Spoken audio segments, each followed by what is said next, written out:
شروع کرتا ہوں اللہ کے نام سے جو بڑا مہربان نہایت رحم والا ہے۔ رکانہ بن عبد یزید نامی ایک خوبصورت بہادر اور ذہین مرد تھا۔ یہ عرب کا مانا ہوا پہلوان تھا۔ نامی گرامی پہلوان آئے جنہیں اس نے ایک ہی داؤں میں پٹک کر اٹھنے کے قابل نہ چھوڑا۔ وہ وحشی انسان تھا، صرف لڑنا مارنا جانتا تھا۔ ایک دفعہ مسلمانوں کو تنگ کرنے والے 3-4 آدمیوں نے ایک دن رکانہ پہلوان کو خوب کھلایا پلایا اور اسے کہا کہ محمد صلی اللہ علیہ وآلہ وسلم کسی کے ہاتھ نہیں آتا، نہ اپنی تبلیغ سے باز آتا ہے اور نہ کسی سے ڈرتا ہے، اور لوگ اس کی باتوں کے جادو میں آتے چلے جا رہے ہیں۔ کیا تم اسے سیدھا نہیں کر سکتے؟ رکانہ نے کہا، کیا تم میرے ہاتھوں سے اس کی ہڈیاں توڑوانا چاہتے ہو؟ رکانہ نے اپنے چہرے پر مست پھینسے کا تاثر پیدا کر کے تکبیر کے لہجے میں کہا تھا، لاؤ اسے میرے مقابلے پہ، لیکن وہ میرا نام سن کر مکے سے بھاگ جائے گا۔ نہیں، میں اس کے ساتھ لڑنا بھی توہین سمجھتا ہوں۔ اس نے اکسانے والے آدمیوں کی بات نہ مانی۔ وہ کسی پہلوان کو اپنے برابر سمجھتا ہی نہیں تھا۔ مسلمانوں کے دشمن خاموش ہو گئے،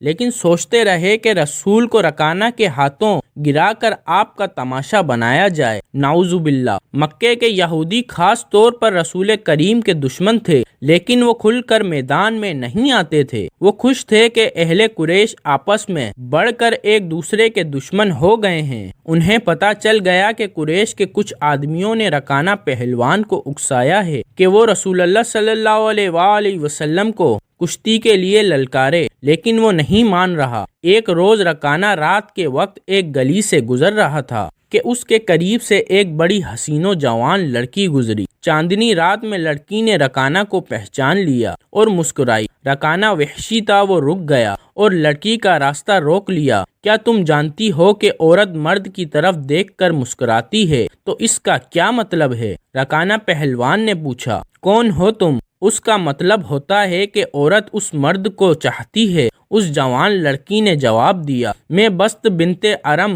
ودود ارم یہودی کی بیٹی۔ رکانہ نے کہا اور لڑکی کے کندھوں پر ہاتھ رکھ کے اسے اپنے قریب کر کے بولا، کیا میرا جسم تجھے اتنا اچھا لگتا ہے اور کیا میری طاقت تمہاری طاقت نے مجھے مانوس کر دیا ہے؟ بست نے ہٹتے ہوئے کہا، تم محمد سے ڈرتے ہو؟ کون کہتا ہے؟ رکانہ نے گرج کر پوچھا، سب کہتے ہیں۔ بست نے کہا، پہلے محمد کو گراؤ، میں اپنا جسم تمہیں انعام میں دوں گی۔ اللہ کے بیٹوں اور بیٹیوں کی قسم تیری بات پوری کر کے تیرے سامنے آؤں گا۔ رکانہ نے کہا، لیکن تو نے غلط سنا ہے کہ میں محمد سے ڈرتا ہوں۔ بات یہ ہے کہ میں اپنے کمزور سے لڑنے میں اپنی توہین سمجھتا ہوں، لیکن تیری بات پوری کروں گا۔ مشہور مورخ ابن حشام نے لکھا ہے کہ رسول کریم صلی اللہ علیہ وآلہ وسلم نے خود رکانہ پہلوان کو کشتی کے لیے للکارا تھا، لیکن دوسرے مورخ ابن السیر نے جو شہادت پیش کی ہے وہ صحیح ہے کہ رکانہ نے محمد صلی اللہ علیہ وآلہ وسلم کو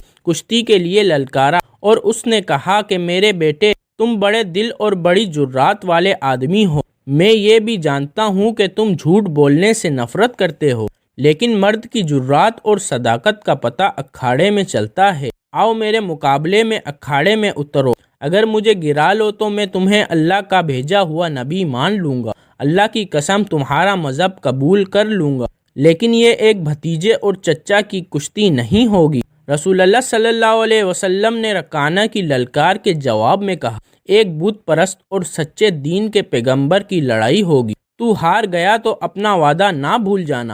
مکے میں یہ خبر صحرا کی آندھی کی طرح پھیل گئی کہ رکانہ پہلوان اور محمد صلی اللہ علیہ وسلم کی کشتی ہوگی، اور جو ہارے گا وہ جیتنے والے کا مذہب قبول کر لے گا۔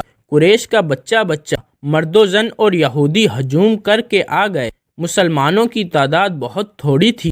وہ تلواروں اور پرچیوں سے مسلح ہو کر آئے، کیونکہ انہیں خطرہ محسوس ہو رہا تھا کہ قریش کشتی کو بہانہ بنا کر رسول کریم صلی اللہ علیہ وسلم کو نقصان پہنچائیں گے۔ عرب کا سب سے زیادہ طاقتور اور وحشی پہلوان رکانہ بن عبد یزید رسول کریم صلی اللہ علیہ وآلہ وسلم کے مقابلے پر اترا۔ اس نے حضور پر تنزیہ نظر ڈالی اور آپ پر تھپکی کسی۔